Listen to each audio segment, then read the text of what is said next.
Բարի լույս սիրելիներս, ինչ է իմաստությունը։ Չէ որ յուրաքանչյուր մարդ ձգտում է այդ իմաստությունը ունենալու, որպեսզի կարողանա իր կյանքը ճիշտ կազմակերպել։ Մեկի համար իմաստությունը այն գիտությունն է, որ տալիս է աշխարհը մասնագիտության տեսքով, մյուսի համար իմաստությունը կարող է եւ այդ ճարպկությունը լինի, որով կարող է ինքը այս աշխարհում իր անելիքները անել։ Բայց իրականության մեջ իմաստությունը դա Աստծո պարգևն է մեզ։ Իմաստությունը կարելի է ասել Աստծո ներկայությունն է մեր կյանքի մեջ։ Ինչու է այսօր խառը ամեն բան։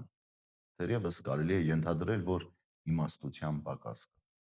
Կարելի է մտածել, որ մենք ոչ թե իմաստություն ենք փնտրում, այլ տարբերակներ ենք փնտրում որոշակի հարցերի լուծման համար։ Մենք ոչ թե իմաստություն ենք փնտրում, այլ կարողանում ենք փորձել մեր միտքը այնտեղ դնել, որտեղ մենք շահույթով ենք դուրս գալու։ Տեսեք, թե ինչ է գրված առակած գրքում իմաստության մասին։ Իմաստության սկիզբը Տիրոջ երկյուղն է, որ բարի հանճար է բոլոր նրանց համար, ովքեր առաջնորդում են նրանով։ Իսկ զգոնության սկիզբը բարի աստվածապաշտությունն է, բայց ամբարիշներ արհամարհում են իմաստությունն ու խրատը։ Սիրելիներս, իմաստության սկիզբը Տիրոջ երկյուղն է։ Հետևաբար թույլ տվեք նաև ենթադրել կամ կարծիք հայտնել առ այն, որ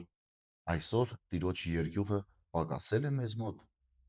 որովհետև եթե այդ իմաստության ներկայությունը զգալի չէ, նշանակում է, որ մենք Տիրոջ նկատմամբ մեր վերաբերմունքն ու հարաբերությունն ենք փոխել։